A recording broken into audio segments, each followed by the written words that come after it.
Un gusto saludar a los estudiantes del Instituto Bíblico La Gracia Internacional. Es para mí pues un gozo poder llevar este mensaje o este estudio bíblico hasta sus hogares. Esperamos pues que sea de mucha bendición para ustedes y pedimos pues que sea el Espíritu Santo que nos guía a toda verdad. Es mi deseo pues que las escrituras en esta hora pues estén abiertas ahí en sus hogares para estudiar versículo por versículo.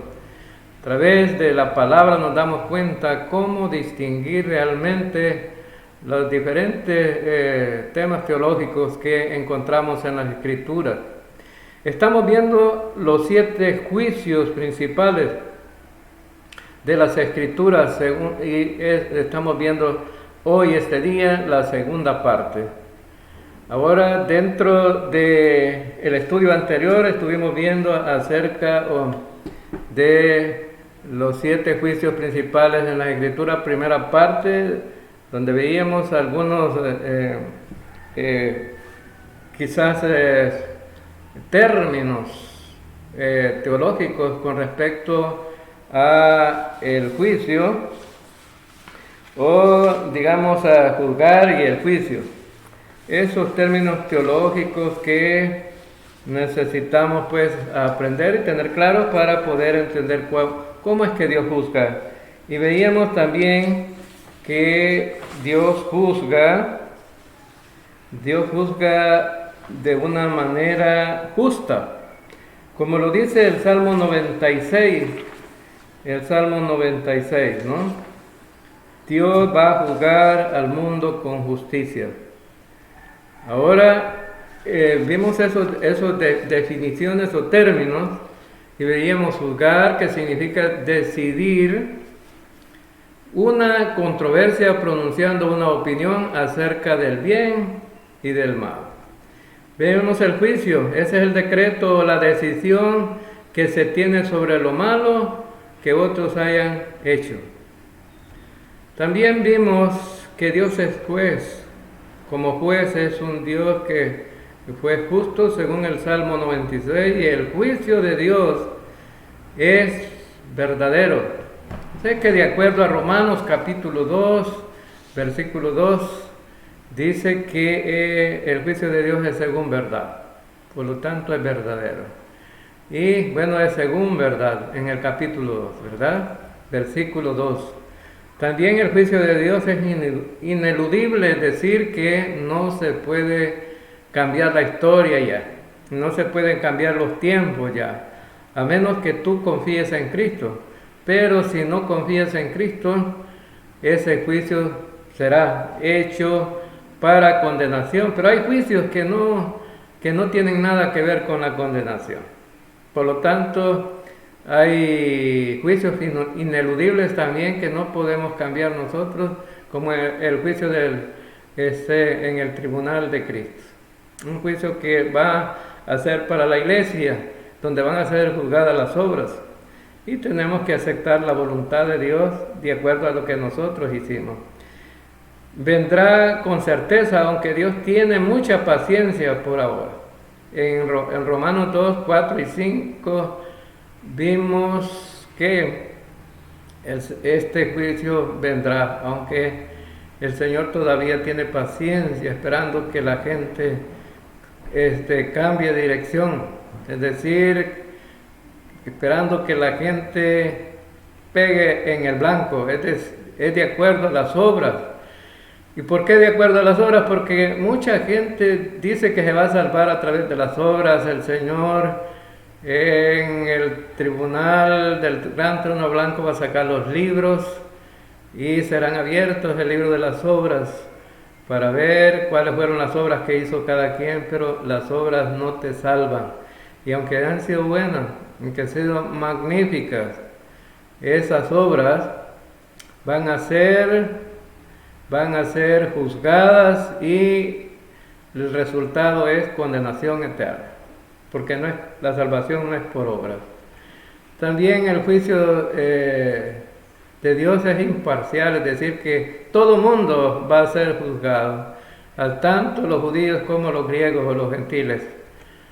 es de acuerdo con la luz, es decir, de acuerdo con la palabra de Dios. De acuerdo a la ley, los judíos serán juzgados, porque ellos pues piensan que la salvación es por medio de la ley.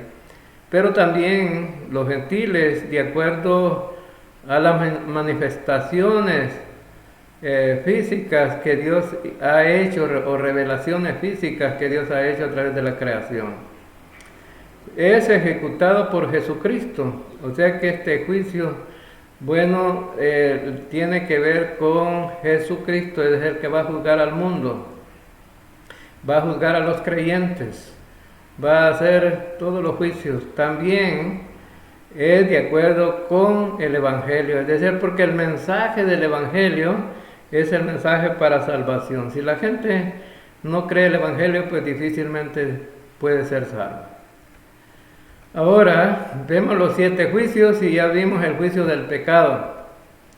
Es en el tiempo 30 después de Cristo, el lugar, el Calvario. Esto ya lo vimos en el estudio pasado. Y el juicio del pecado tuvo lugar en la cruz del Calvario. Fue allí donde el que no conoció pecado por nosotros lo hizo pecado.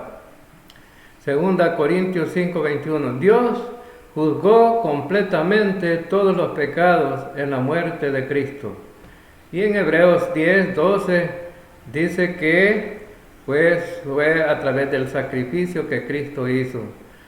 Pero el hombre tiene una barrera que se llama pecado. El pecado nos ha separado de Dios, es decir, el pecado ha separado a Dios y el hombre, como dice Isaías 59:2, que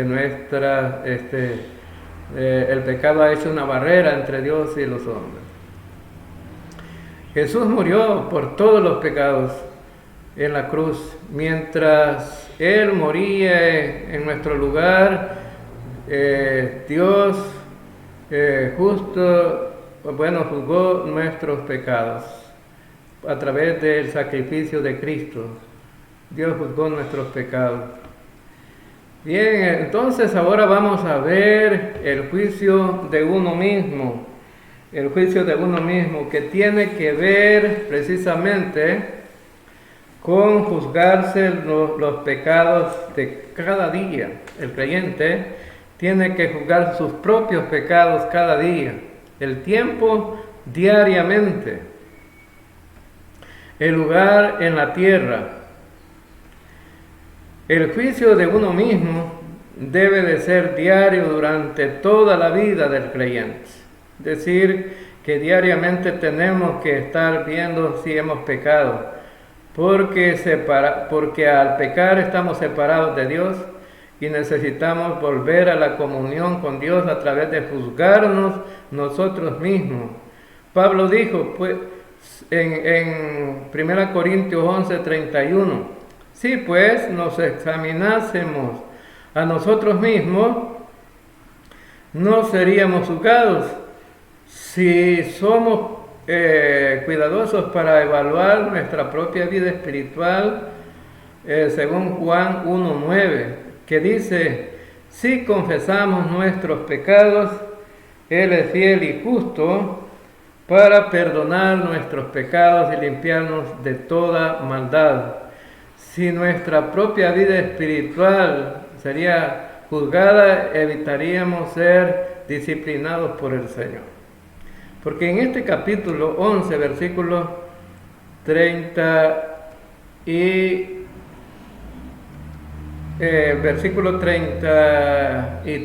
31 dice que los creyentes somos juzgados con disciplina. Bueno, algunos con enfermedades, otros con debilidad espiritual.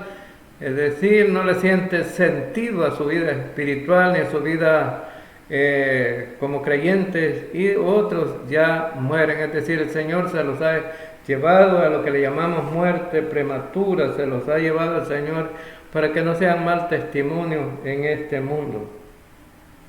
Pues aprendimos de 1 Corintios 3 que los corintios fueron caracterizados por la carnalidad. Recuerden que en 1 Corintios el énfasis es ahí la vida carnal de los creyentes. Y estos corintios habían sido favorecidos por Dios con todos los dones espirituales. No les faltaba nada, ninguna bendición, todo lo tenían. Pero el problema de ellos es que vivían carnalmente. Ahora ellos caminaban conforme a la carne, según el punto de vista humano. Esto no agradó al Señor. Esta iglesia estaba llena de problemas. Y hay una gran lista, por eso fue escrita la carta, ¿no? Una gran lista de problemas que ellos tenían. Uno de los problemas que Pablo enfrenta en el capítulo 11 es el asunto del abuso de la cena del Señor. Había algunas personas que iban a la cena del ágape que tenían antes del culto en la iglesia, y ellos estaban comiendo demasiado y emborrachándose mientras dejaban a otros con hambre, no participaban con ellos, no compartían. Y entonces esto significaba que estaban participando de la cena indignamente. Esto era el reflejo de un corazón endurecido. Y la siguiente, la gente vivía carnalmente. En algunos casos ellos recibieron la máxima disciplina. Y eso es lo que dice 1 Corintios 11, 28 al 32. Dice: por tanto, pruébese cada uno a sí mismo, y coma así del pan y beba de la copa, porque el que come y bebe indignamente sin discernir el cuerpo del Señor, juicio come y bebe para sí. Por lo cual hay muchos enfermos y debilitados entre vosotros, y muchos duermen.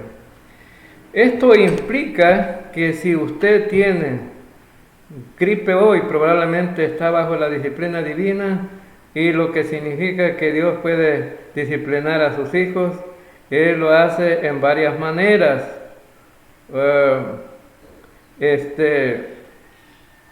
Y lo hizo en la asamblea de Corintios. Bueno, podría ser una enfermedad, ¿no? Pero a veces las enfermedades que podrían ser disciplinas también serían enfermedades que pusieran en conflicto al creyente, ¿no? Hay enfermedades muy crueles también, y a veces el Señor nos toca la parte débil. A veces son con los hijos, ¿no? Con los hijos. Los hijos pueden enfermar y pueden llegar a tal gravedad que pensamos que puedan morir. Bien, entonces vemos que él estaba juzgándolos, y el resultado fue que algunos estaban enfermos y debilitados, y en algunos casos ya se habían ido al cielo. En 1 Corintios 11, 31 dice: si pues nos examinásemos a nosotros mismos, no seríamos juzgados. Noten que dice: no, si nos examinásemos a nosotros mismos. Cuando Dios señala el pecado en nuestras vidas, Él quiere que nos juzguemos nosotros. Cuando las obras de la carne son evidentes en nuestras vidas, Dios quiere que las juzguemos y lo admitamos ante Él. ¿Y qué significa confesar el pecado? Ponerse de acuerdo con Dios. Dios dice: ¿verdad que has pecado?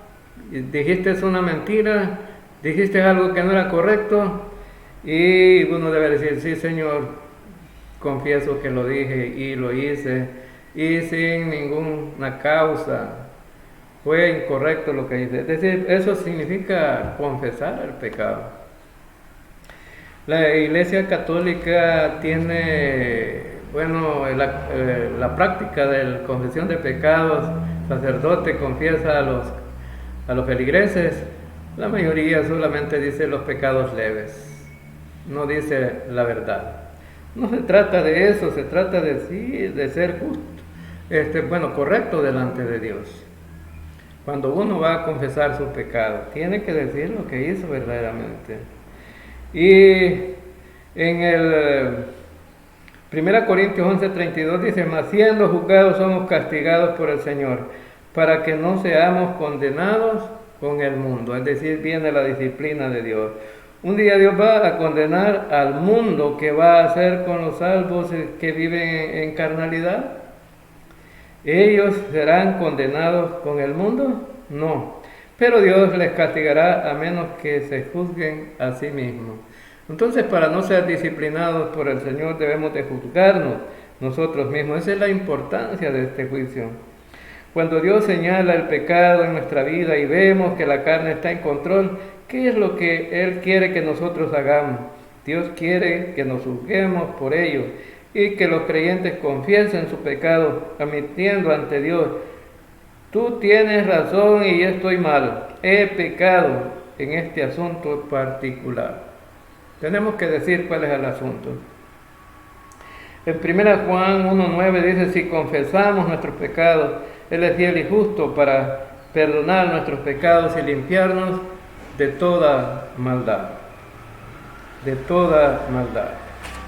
Entonces, ahí tenemos pues el juicio de uno mismo. Ya vimos dos juicios: el juicio del pecado y el juicio de uno mismo.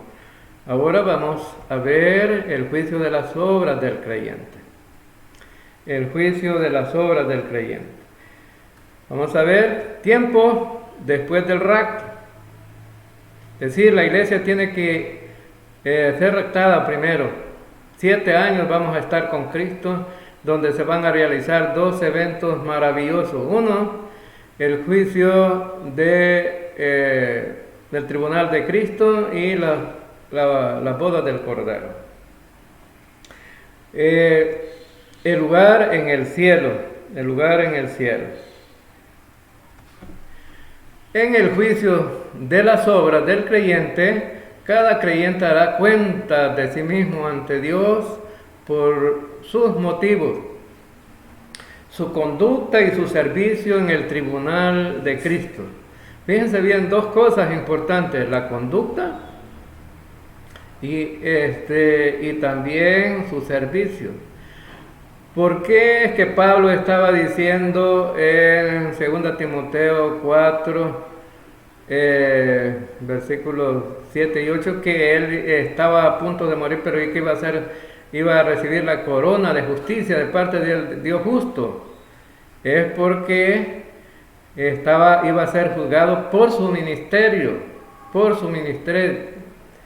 entonces por su servicio al Señor. El tribunal de Cristo es un evento importante que espera la iglesia. Luego Jesucristo recompensará al creyente de acuerdo a sus obras. Ahora fíjense bien que en este pasaje de 1 Corintios capítulo 3, 12 al 15, la mayoría de intérpretes se equivocan, porque piensa que allí está siendo juzgado el creyente por su salvación, y para nada. Es decir, el versículo 15 aclara perfectamente qué es lo que se está siendo juzgado, y también que la salvación pues no está siendo juzgada. Tenemos que ver ese versículo muy claro, ¿no? Para poder entender. Entonces vemos aquí una ilustración de las cosas que van a ser juzgadas. Bueno, el oro, la plata y las piedras preciosas. En el tribunal de Cristo va a ser un juicio, y Pablo toma el ejemplo que serán juzgados con fuego. Las piedras preciosas no se queman, el oro y la plata no se queman, pero sí se quema la madera, el heno y la hojarasca, se queman con el fuego. Pero tenemos entonces aquí algo importante: el fundamento es Cristo, pero tenemos entonces 6 elementos que pueden ser juzgados, pero estos elementos son simplemente una comparación con nuestra conducta y nuestro servicio al Señor. Ejemplo: Un ejemplo, si alguien va a predicar el Evangelio, digamos que en la semana va 3 veces y llega a la iglesia y se para enfrente de toda la congregación y dice, hermanos, yo fui el lunes, fui el miércoles y fui el viernes a predicar el Evangelio. Se salvaron 30 personas porque yo hice todo lo posible para que esta gente se salvara. ¿Recibirá recompensa? Claro que no. Será quemada esa obra. ¿Por qué? Porque nosotros no salvamos a nadie. Quien salva o convence del pecado es el Espíritu Santo y es la obra de Dios.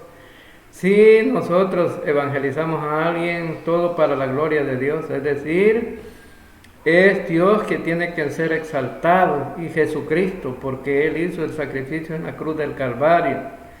Ahora entonces no es por mérito nuestro, nosotros solamente somos instrumentos para el servicio del Señor. Somos como la cañería que lleva el agua. ¿De qué serviría una cañería vacía sin agua? No serviría de nada. Nosotros somos el caño, o somos el tubo que lleva el agua, pero lo importante es el agua que va a correr ahí. Y ese, digamos, nosotros somos el tubo y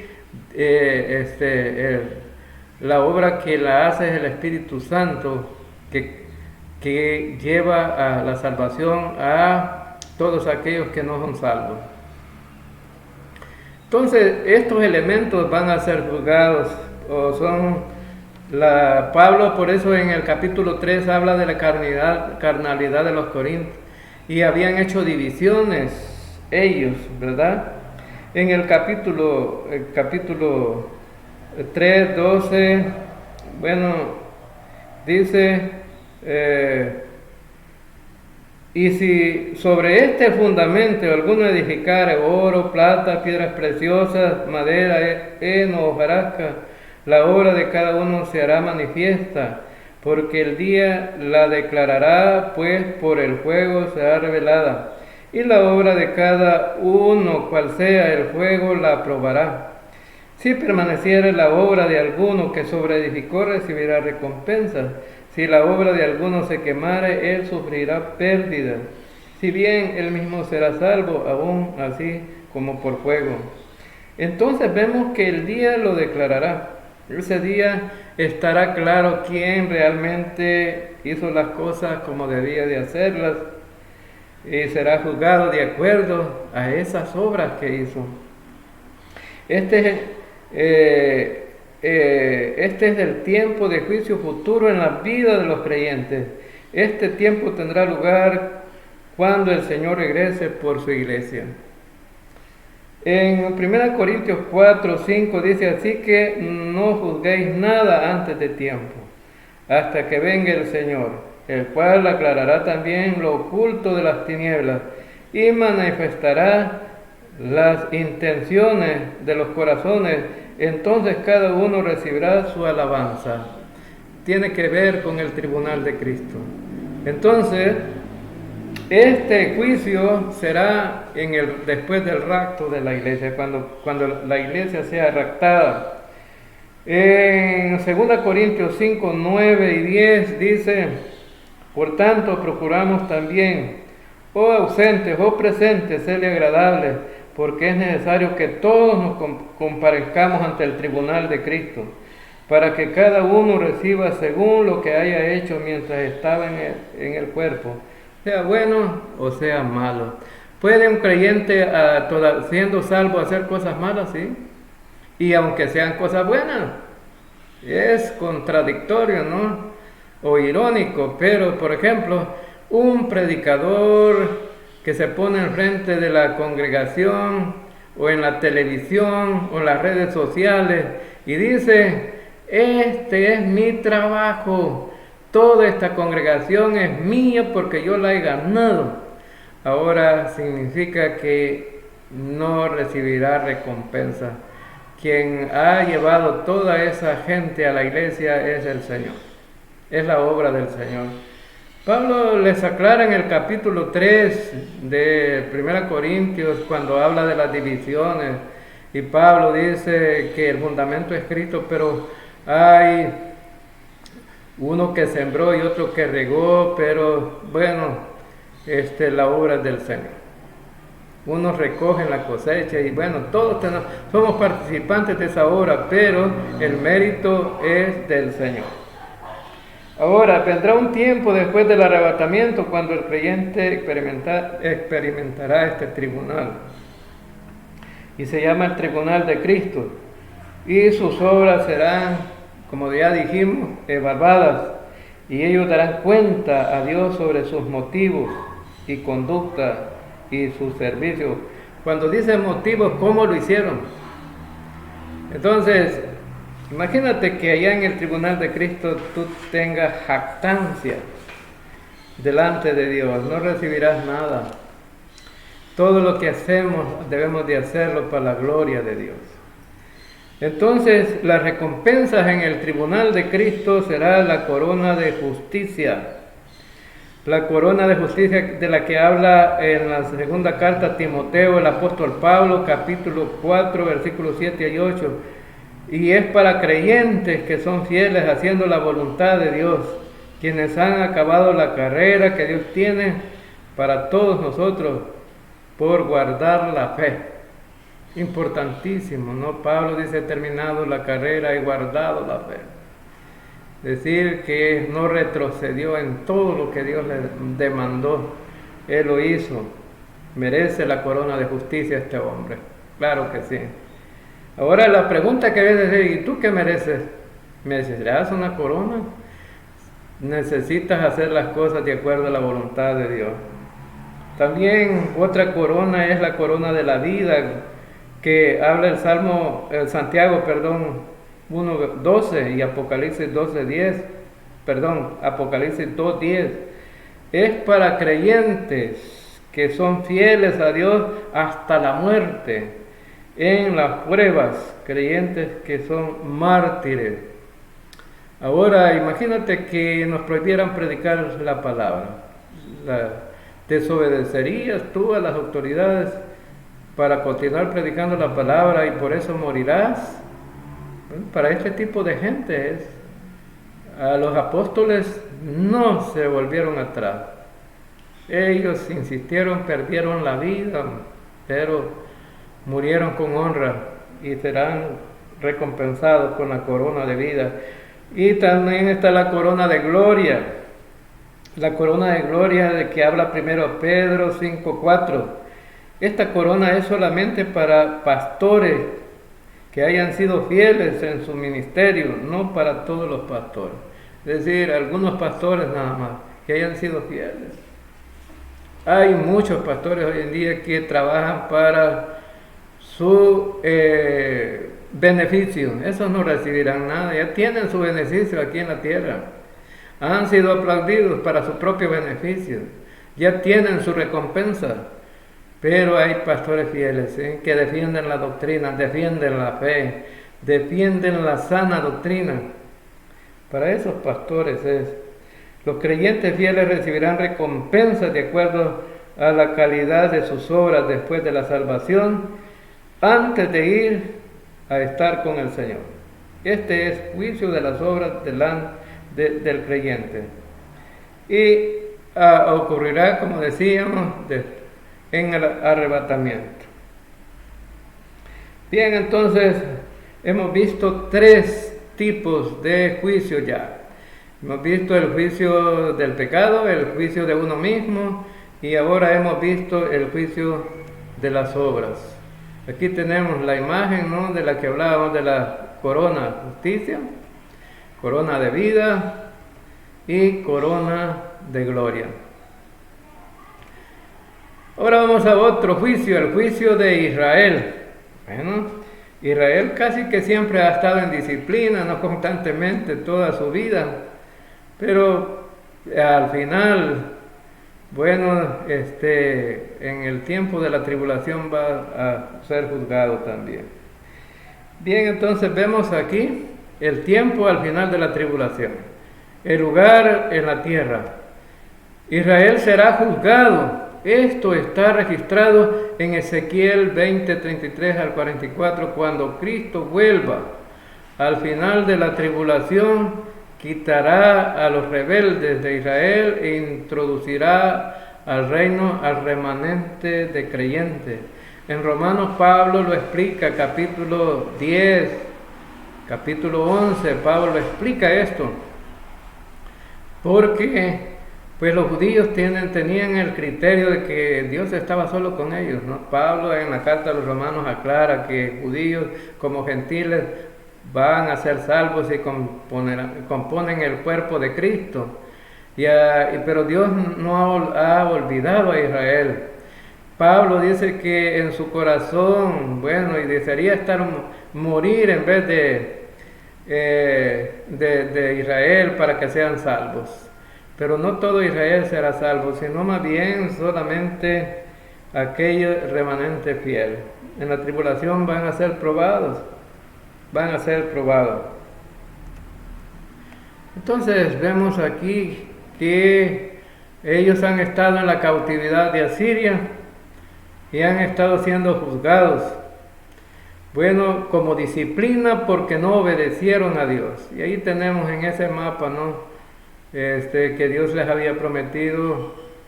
Eso sucedió en el año 722 a.C., la cautividad de Asiria para Israel y para las 10 tribus. Ahora, en el año 586 estuvieron cautivos Judá en Babilonia. Entonces allí estuvieron 70 años de cautiverio. Y Israel fue esparcido por todo el mundo. Ahora en el año 70 después de Cristo hubo la dispersión romana. La gente fue esparcida porque no hallaban ni país ni nación que los trataran bien. Y donde se ubicaban, pues los trataban como siempre mal. Ahora, entonces el juicio para Israel es el tiempo al final de la tribulación. Luego el lugar en la tierra. Israel será juzgada. Esto está registrado en Ezequiel, como ya decíamos, cuando Cristo vuelva al final de la tribulación. Quitará a los rebeldes de Israel e introducirá al reino remanente. Entonces vemos que ahora Israel está por todo el mundo. Están esparcidos en todo el mundo. Un día, cuando se dé el tiempo especificado por el Señor sobre el juicio de Israel, los concentrará a todos en Israel otra vez. Volverán a Israel y allí serán juzgados. Volverán a su tierra tan amada, pero allí serán juzgados. Entonces vemos que además de eso, vemos que Dios prometió 5 grados de disciplina contra Israel si ellos desobedecían. Y el 5.º grado involucra la dispersión de Israel por todo el mundo. Es lo que decíamos. Esta dispersión es exactamente lo que sucedió 3 veces en la historia de Israel. Y ya vimos ahí, ¿no? ¿En qué tiempo fue? Israel experimentará juicio durante el periodo de la tribulación que ha de venir después del rapto. Ahora la iglesia estará en el tribunal de Cristo mientras Israel está siendo perseguido aquí en la tierra por el anticristo. Y antes que el Señor Jesucristo vuelva, habrá tribulación en la tierra. Y Dios hará volver a su pueblo, a Israel, como decíamos. Adiós. Entonces,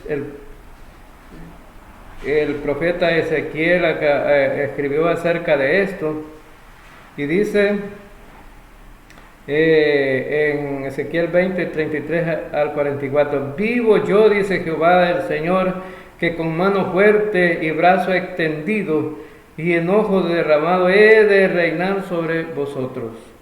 Y os sacaré de entre los pueblos y os reuniré de las tierras en que estáis esparcidos, como mano fuerte y brazo extendido y enojo derramado. Y os traeré al desierto de los pueblos, y allí litigaré contra vosotros cara a cara, como litigué con vuestros padres en el desierto de la tierra de Egipto.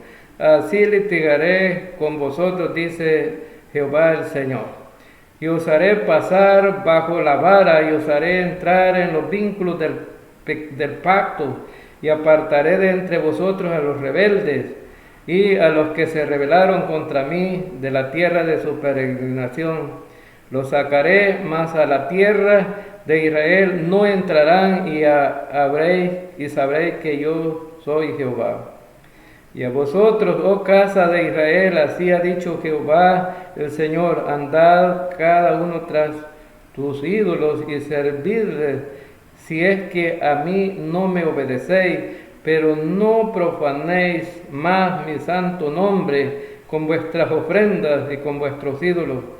Pero en mi santo monte, en el alto monte de Israel, dice Jehová el Señor, allí me servirá toda la casa de Israel, toda ella en la tierra. Allí los aceptaré, y allí demandaré vuestras ofrendas y las primicias de vuestros dones, con todas nuestras cosas consagradas. Como si incienso agradable os aceptaré cuando os hayáis sacado de entre los pueblos y os hayáis congregado de entre las tierras en que estáis esparcidos. Y seré santificado en vosotros a los ojos de las naciones, y sabréis que yo soy Jehová cuando haya traído a la tierra de Israel, la tierra por la cual alcé mi mano jurando que la daría a vuestros padres. Y allí os acordaréis de vuestros caminos y de todos vuestros hechos en que os contaminasteis, os aborreceréis a vosotros mismos a causa de todos vuestros pecados que cometisteis.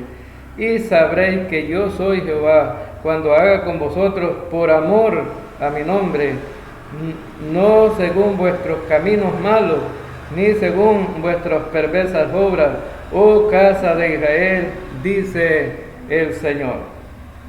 Él volverá a reunir a Israel en la tierra. Ya vemos aquí, no muy claro, ¿verdad? Ahora Dios tomará esa tercera parte de la nación que ha puesto su confianza en Él y la reunirá en la tierra de Israel. Finalmente disfrutarán de las promesas que Dios le hizo al pacto a Abraham, Isaac y a Jacob. Pero ¿qué hará Dios con los rebeldes, los inconversos? Él los juzgará y los quitará, poniéndolos en el infierno o Hades, donde ellos esperan el juicio del gran trono blanco, mientras que el reino está establecido. Entonces vemos aquí prácticamente qué es lo que Dios va a hacer con Israel. En el valle de Megiddo se reunirán las naciones. Y bueno, que es precisamente la administración del anticristo que está persiguiendo a Israel, y están siendo perseguidos ellos. Para cuando Cristo venga, ellos van a estar casi moribundos, pero Dios va a rescatar al remanente fiel a través de la intervención de Jesucristo. Maravillosa, maravillosa gracia. Bueno, vemos el juicio de las naciones. Y es el tiempo al final de la tribulación y el lugar en la tierra. El juicio a las naciones se explica en Mateo 25, 31 al 46, donde el Señor separa a los gentiles creyentes de los incrédulos y echará a los incrédulos al infierno. Los gentiles creyentes estarán en el reino milenial. Aquí en Mateo 24 y 25, Jesucristo dio a sus discípulos lo que normalmente llama el discurso del Monte de los Olivos, en un sermón dado en el Monte de los Olivos que se centró en la pregunta: ¿qué señal habrá de tu venida y al fin de los siglos? En Mateo 24 Jesús comienza a hablar de las cosas que culminarán en su segunda venida. Luego, en el capítulo 25, Él introduce el juicio de las naciones cuando contesta la pregunta: ¿qué sucederá con los gentiles cuando Él vuelva por segunda vez en toda su gloria y esplendor? Mateo 25, 31, 32 dice: cuando el Hijo del Hombre venga en su gloria, cuando el Hijo del Hombre venga en su gloria y todos los santos ángeles con Él, entonces se sentará en su trono de gloria, y serán reunidas delante de Él todas las naciones, y apartará los unos de los otros, como aparta el pastor las ovejas de los cabritos. La palabra naciones en el 25:32 es una palabra para grupos de personas y se refiere a los gentiles. ¿Cómo juzga Dios a una nación? Cuando Dios juzga a una nación o un grupo de personas, lo hace en el tiempo, en el juicio de las naciones que se describe aquí en Mateo 25. Se realiza inmediatamente después de la segunda venida de Jesucristo. Este juicio involucra el juicio de los gentiles y cómo veremos cómo ellos se relacionaban a los judíos. Nótese que el verso 32 dice: y Él apartará los unos de los otros, como apartará el pastor las ovejas de los cabritos. A veces es llamado el juicio de las ovejas o de los cabritos. En esta ilustración, las ovejas son creyentes y los cabritos son inconversos. En el versículo 33 del capítulo 25 dice: y pondrá las ovejas a su derecha y los cabritos a su izquierda. Cuando se trata de costumbres del Medio Oriente, es importante recordar que ellos hacen una gran diferencia entre la mano derecha y la mano izquierda. La mano derecha se usa para comer y la mano izquierda se usa para higiene personal. Son costumbres del Medio Oriente. Cuando Jesús habla de poner a las ovejas a su mano derecha, Él está hablando de poner a los creyentes en un lugar de honor, y cuando dice que apartará a los cabritos a la izquierda, lo está poniendo en un lugar de deshonor. En Mateo 25, 34 dice: entonces el rey dirá a los de la derecha: venid benditos de mi Padre, heredad del reino, preparado para vosotros desde la fundación del mundo. Nótese que dice heredarán el reino, de modo que sabemos que esto sucederá antes de que se establezca el reino milenial. Y según Daniel 12, versículos 11 y 12, sabemos que hay como 75 días entre el regreso de Cristo y el establecimiento del reino. Estos 75 días son un tiempo de juicio cuando Jesucristo prepara al mundo para su reino. En Mateo 25, 35 al 40 dice: porque tuve hambre y me diste de comer, tuve sed y me diste de beber, fui forastero y me recogiste, estuve desnudo y me cubriste, enfermo y me visitaste, en la cárcel y viniste a mí. Entonces los justos le responderán diciendo: Señor, ¿cuándo vimos hambriento y te sustentamos, o diciendo y te vimos de beber? ¿Y cuándo te vimos forastero y te recogimos, o desnudo y te cubrimos? ¿O cuándo te vimos enfermo en la cárcel y venimos a ti? Y él respondió: el rey le dirá: de cierto, os digo que en cuanto lo hiciste a uno de estos mis hermanos más pequeños, a mí lo hiciste. Cuando Jesucristo está juzgando en este contexto, ¿a quién se refiere al decir mis hermanos? Es una referencia a los judíos, porque está juzgando a los gentiles. Es decir, que hubieron muchos gentiles que apoyaron a Israel durante la tribulación, de modo que Jesucristo está diciendo a los gentiles del periodo de la tribulación, y que cuando trataban a los judíos de manera de ayudarlos, y auxiliarlos, los gentiles estaban haciendo estas cosas para él y mostraban su fe. Como resultado, estos gentiles creyentes estarán en el reino de Cristo, no porque obraron para eso, sino porque ni porque lo merecieran, sino por causa de la fe en Jesucristo, que se manifestaba de esa manera. Entonces vemos lo opuesto a los inconversos. Le dirá en Mateo 25:41, entonces dirá también a los de la izquierda, apartados de mí, malditos al fuego eterno preparado para el diablo y sus ángeles. Entonces los de la mano izquierda fueron llamados malditos. Ellos nunca pusieron su fe en Jesucristo.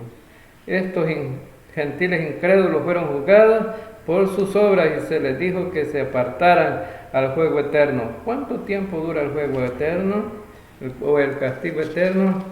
Para siempre. Ahora, él les dice allí en el versículo 46, irán estos al castigo eterno y los justos a la vida eterna. Qué maravilloso, ¿no? La duración de la vida que recibe al confiar en Cristo es igual a la duración del castigo que reciben los inconversos al rechazar a Cristo. Como dice Mateo 25:46, ¿no? Irán estos al castigo eterno y los justos a la vida eterna. Todo es eterno. Entonces, el castigo es eterno también. Ahora vamos al sexto juicio de Dios y pasamos al juicio de Satanás y sus ángeles, donde se desarrolla el tiempo al final del reino milenial, el lugar en la tierra.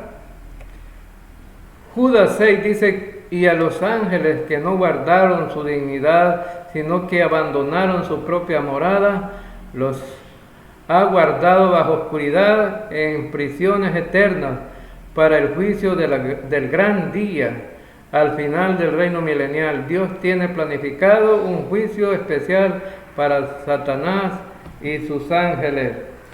Vemos entonces que el juicio de Dios de Satanás y sus demonios en Apocalipsis 20, el trasfondo del libro de Apocalipsis es más que todo cronológico y secuencial en naturaleza.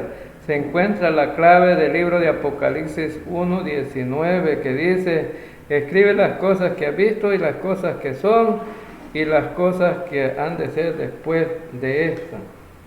Entonces vemos el bosquejo de Apocalipsis.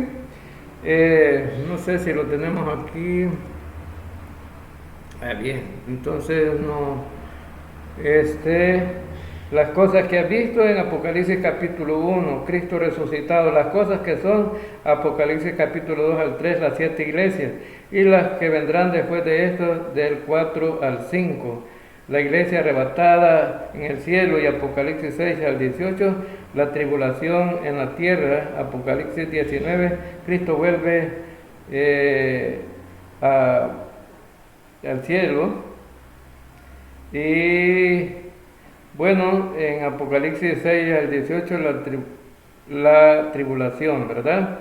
Apocalipsis 20, 1 al 6, la era del reino. Apocalipsis 20, del 7 al 9, Cristo vuelve a Satanás y vence a Satanás y la rebelión final. Entonces, durante el reino milenial nacerán niños. Importante esto, ¿no? Nacerán niños, y como la gente de todos los tiempos, ellos tendrán que poner su fe en el Señor Jesucristo para ser salvos. Muchos no confiarán en Jesucristo. Esto es asombroso si consideramos que Jesucristo estará reinando en la tierra.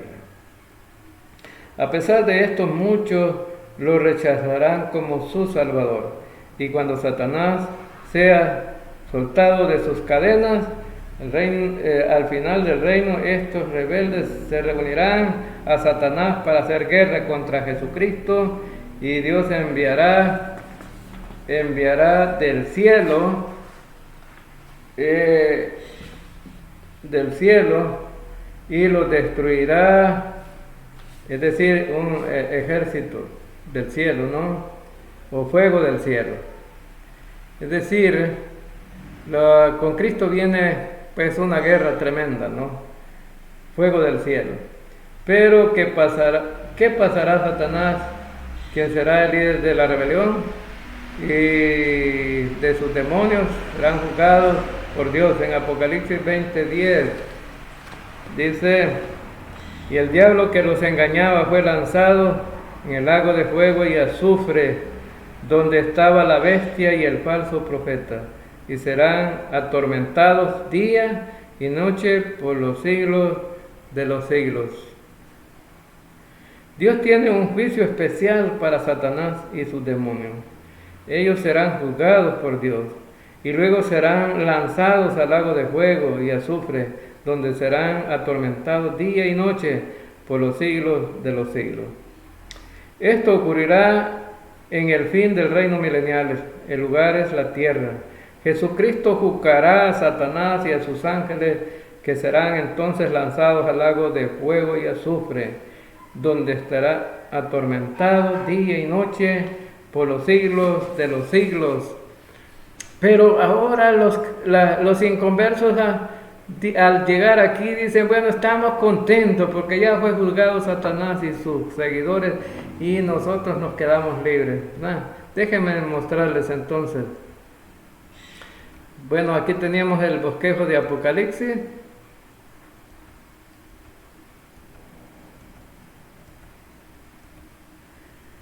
Entonces esto lo pueden leer en el libro de Apocalipsis, o por lo menos realizar un bosquejo para tener un mapa en la mente de lo que acontecerá en Apocalipsis, porque el versículo clave de Apocalipsis es el versículo 19. En el versículo 19 nos muestra las cosas que son, las que han de ser y las que serán después de esto. Ahora el juicio de los incrédulos. Se les quitó la alegría a los incrédulos, ¿no? Muchos incrédulos dicen: esa es una mentira. El tiempo al final del reino milenial va a ser el juicio de los incrédulos. El lugar en el cielo.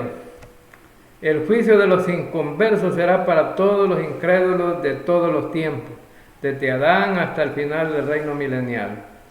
Apocalipsis capítulo 20, 11 al 15 es llamado el juicio del gran trono blanco y tendrá lugar inmediatamente después que haya terminado el reino de 1000 años de Cristo en la tierra.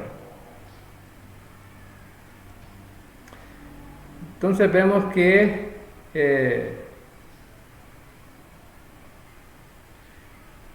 después del reino milenial resucitarán todos los inconversos y comparecerán ante el gran trono blanco y serán juzgados según sus obras que están escritas en los libros, puesto que sus nombres no están escritos en el libro de la vida. La Biblia enseña que nadie puede ser salvo por sus obras. Los inconversos serán lanzados al lago de fuego, preparados para el diablo y sus ángeles. Estos no son salvos porque rechazaron a Jesucristo. En Juan 3:18 dice: el que en él cree no es condenado, pero el que no cree ya ha sido condenado. Por lo tanto, ahí vemos muy claro, ¿no? Pero Dios usará sus obras como evidencia de su culpabilidad ante él, el santo juez justo. Aquí tenemos un diagrama de lo que ocurrirá, ¿no?, en el tiempo de la tribulación, ya después del rapto de la iglesia, ante el trono celestial en el gran juicio final. ¿Ha puesto usted su confianza solamente en Jesucristo? Bueno, aquí vemos que el hombre pecador está en rebelión contra Dios, pero Dios, un Dios de paz y perdón, y tiene vida abundante para todos aquellos que creen. ¿A cuál lado quieres estar? ¿En cuál ha puesto su confianza usted? ¿En cuál lado quiere estar?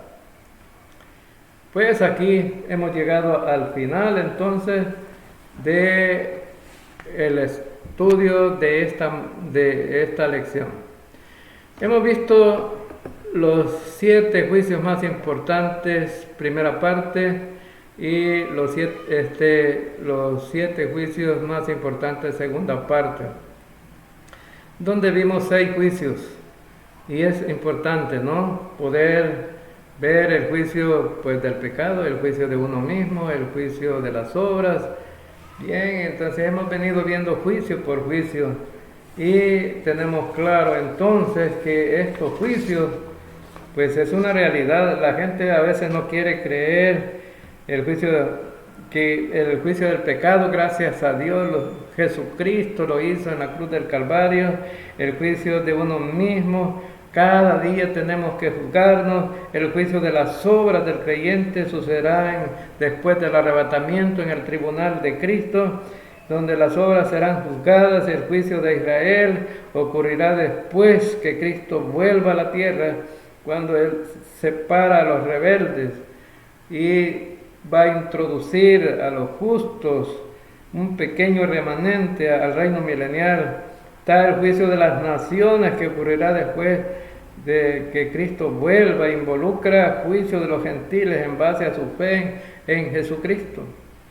Y también el juicio de Satanás y sus demonios sucederá después del reino, cuando Dios lo arroja al lago de fuego para ser atormentado por los siglos de los siglos. Y el juicio de los no salvos sucederá después del reino, en el juicio del gran trono blanco, cuando los no salvos tendrán su día en la corte y ellos serán condenados en el lago de fuego por haber rechazado el único que pudiera salvarlos, que fue Jesucristo. A Él sea la honra y la gloria. Amén. Bueno, hemos llegado al final de la lección.